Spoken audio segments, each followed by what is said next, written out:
عمر بن الخطاب نے روایت کی، میں نے اللہ کے رسول کو کہتے ہوئے سنا، اعمال کا صلہ نیت پر منحصر ہوتا ہے اور ہر شخص کو اس کے ارادے کے مطابق صلہ ملتا ہے۔ تو جو کوئی دنیاوی فوائد یا کسی عورت سے شادی کے لیے ہجرت کرتا ہے تو اس کی ہجرت وہی کی گئی جس کے لیے وہ ہجرت کرتا ہے۔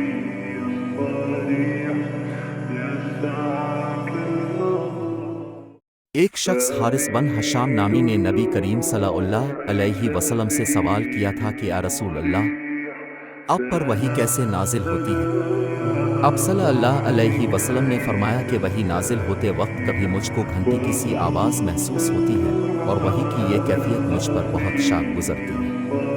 جب یہ کیفیت ختم ہوتی ہے تو میرے دل و دماغ پر اس فرشتے کے ذریعہ نازل شدہ وحی محفوظ ہو جاتی ہے، اور کسی وقت ایسا ہوتا ہے کہ فرشتہ بشکل انسان میرے پاس آتا ہے اور مجھ سے کلام کرتا ہے، بس میں اس کا کہا ہوا یاد رکھ لیتا ہوں۔ عائشہ رضی اللہ عنہا کا بیان ہے کہ میں نے سخت کڑاکے کی سردی میں نبی کریم صلی اللہ علیہ وسلم کو دیکھا ہے کہ اب صلی اللہ علیہ وسلم پر وحی نازل ہوئی، اور جب اس کا سلسلہ موقوف ہوا تو اب صلی اللہ علیہ وسلم کی پیشانی پسینے سے شرابور تھی۔